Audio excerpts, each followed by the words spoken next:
At 78 years old, Maggie Smith sat quietly in a dimly lit room, the soft, amber light filtering through the window, casting a glow over the deep lines etched into her face. Marks of a life lived. Despite a career that has spanned decades and earned her the adoration of millions, her eyes hold an unmistakable loneliness. "I will never forgive 5 people," she whispered, her words heavy with the weight of years. Those chilling words linger in the air, a confession that seems almost too late. But the question remains, hanging in the silence. Who are these 5 faces she can never erase from her memory? Maggie Smith, once the brightest star in the West End, the quintessential symbol of grace and admiration, is now a woman marked by both her public success and her private scars. The contrast is stark. She was once surrounded by fans, by applause, but now sits alone with the shadows of her past. Each of these 5 people, each betrayal, each heartbreak, has shaped her journey, leaving a deep mark on her heart that time could never heal. As we delve into her story, we explore the complexities of love and loss, of the people who, for better or worse, defined her. Maggie Smith's story is not just about fame or fortune, but the raw human pain of those she could never forgive. Maggie Smith was born in Ilford, Essex in 1934, a time when the world seemed so much smaller. And yet for a young girl, the pain of solitude could feel as vast as the sky itself. Growing up in the shadow of the Second World War, she learned early that silence could be a shield and that not all wounds were visible. Her father, a clerk in a local office, was often absent, lost in the weight of his own burdens. Her mother, a woman with delicate health, was more often a figure of quiet sadness than one of comfort. It was in this environment that Maggie learned to keep her emotions hidden, to hold her pain close. She was a quiet child, her eyes always searching, but never quite finding what they needed in the world around her. As the war raged on, so did the quiet war within her own heart. She grew up watching the women around her, their faces marked with the weariness of daily life, and she vowed she would escape it. She would not let her life be defined by fear, by silence. Yet despite her best efforts, the world would eventually teach her that you cannot escape the hurt that others inflict. At a young age, she witnessed the first of many betrayals. A close friend, someone she had trusted, turned their back on her, leaving her to navigate the storm of emotions alone. This was the moment Maggie began to close herself off. It wasn't just about trust anymore. It was about survival. To love was to expose yourself to the pain of eventual loss. From this early wound, Maggie began to shape the person she would become. Beneath the grace and elegance, beneath the warm smile that won hearts worldwide, there was a woman who had learned long ago that some scars never fade. Her childhood was not marked by outward tragedy, but by an inward resignation, a belief that, in the end, the ones you let in could be the ones who hurt you the most. And this, perhaps, was where her struggle with forgiveness began. Maggie Smith's rise to fame was nothing short of a transformation. From the quiet, reserved girl in Essex, she blossomed into a force to be reckoned with on the stage and screen. The turning point came when she discovered the world of acting, a world that seemed to promise both escape and self-expression. She was captivated by the theater, a place where words and emotion could collide, where one could transform into someone else entirely. It was in this realm of art and performance that Maggie first found a sense of belonging, a place where her voice could be heard and where her silences could be understood. Her career began modestly, with small roles in various productions, but it wasn't long before her talent was impossible to ignore. She soon became one of the most respected actresses in the United Kingdom. In 1966, she was cast in a role that would change the course of her career, the prime of Miss Jean Brodie. It was a performance that would not only earn her critical acclaim, but would also cement her as one of the most significant actresses of her generation. She was no longer just Maggie Smith. She was a legend in the making. With success came the trappings of fame, the flashing lights, the crowds, the accolades. It was a dazzling existence, one that seemed to promise fulfillment. Yet beneath the applause, Maggie found herself grappling with an unexpected loneliness. The world saw her as a glamorous star, a woman adored by millions. But the deeper truth was that her success only seemed to magnify the isolation she felt. She had achieved everything she had ever dreamed of, yet there was a part of her that longed for something more, something real. The pressure of maintaining her public image, the constant demands of the industry, and the sacrifices required to stay at the top began to wear on her. For the first time, Maggie found herself questioning the cost of her success. Was it worth it? The empty nights spent in hotel rooms, the strained relationships with those closest to her, all seemed like small prices to pay for the fame that she had so desperately craved. Yet as the years went by, Maggie started to realize that her rise to the top had come with a price she hadn't anticipated: the erosion of trust, the widening of emotional gaps, and a creeping suspicion that those she loved might not be as steadfast as she had once believed. In her eyes, the flashes of the cameras began to lose their warmth. She smiled for the crowd, but her gaze sought something more, something that the applause and awards could never provide. Success, as Maggie Smith would come to learn, is often accompanied by a quiet descent, a fall that no one expects, yet one that can be felt in the deepest corners of the heart.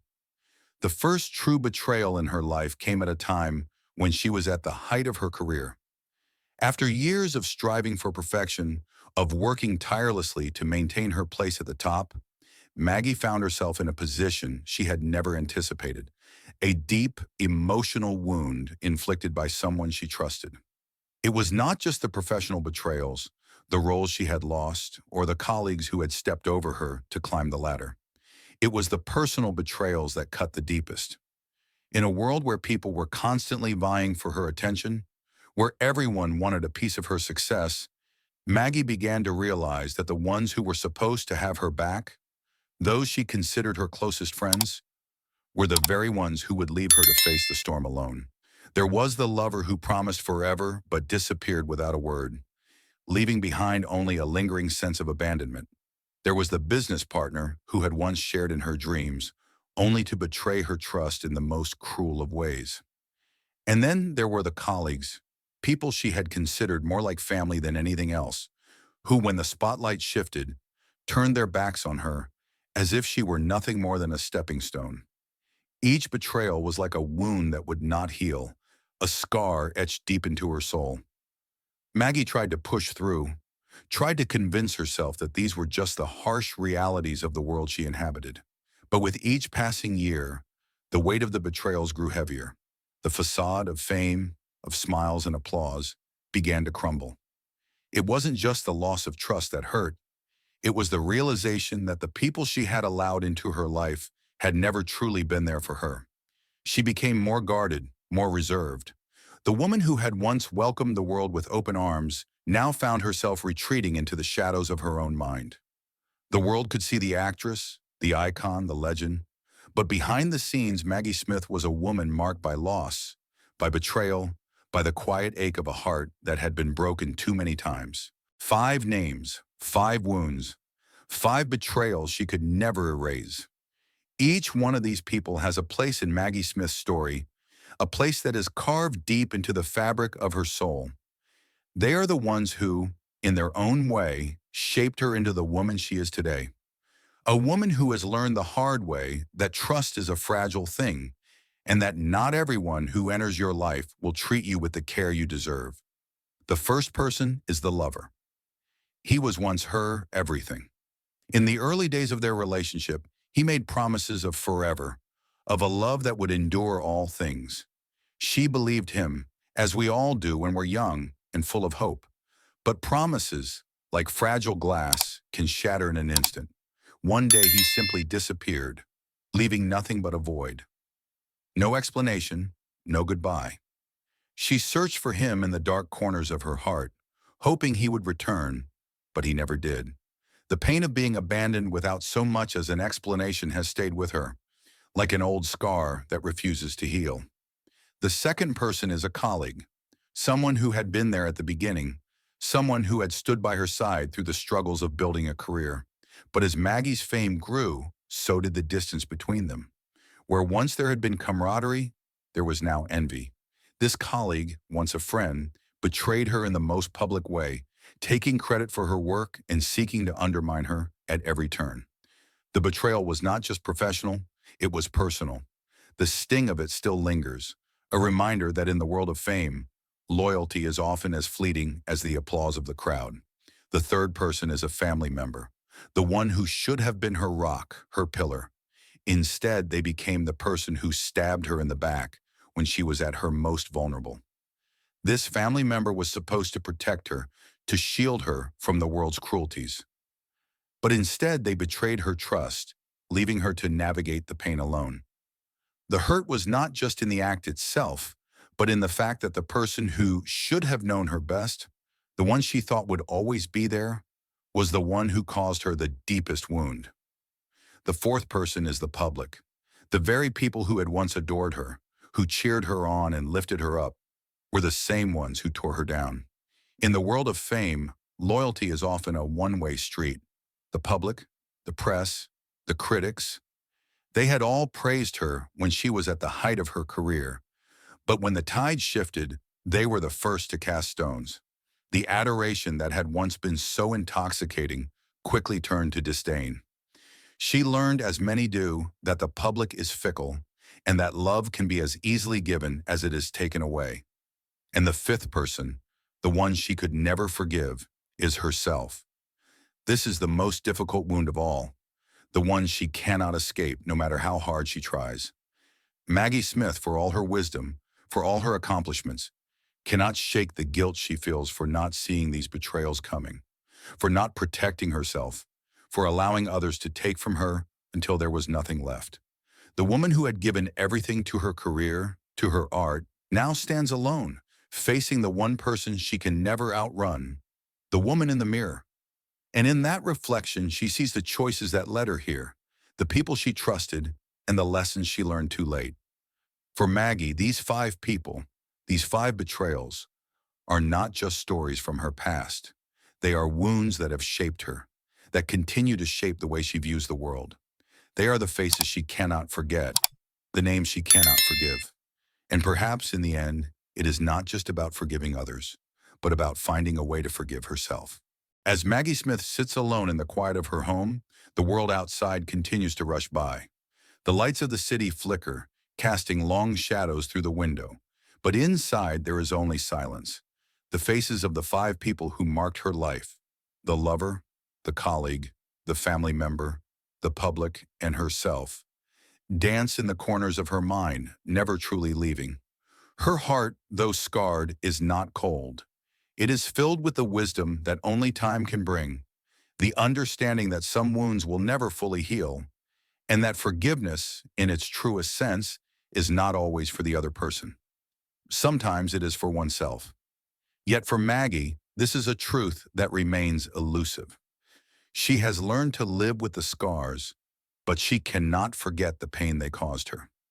The question lingers in the air, unanswered, as the night settles in. Can we truly live without forgiving? And perhaps more haunting still, is it sometimes necessary to hold on to the pain, just to remember that we have loved? Maggie Smith's story is not one of bitterness, but of survival. It is a story of a woman who gave everything to her craft, who trusted and who learned, sometimes too late, that not all trust is returned. Her journey is a reminder that life is full of love and loss, of highs and lows, and that perhaps the greatest lesson is not to seek forgiveness from others, but to find a way to forgive ourselves. As the shadows lengthen and the world outside fades into darkness, Maggie reflects on the faces that have haunted her, the names she will never forget. And in that quiet, she finally comes to terms with the truth. Some things, some people, we can never forgive.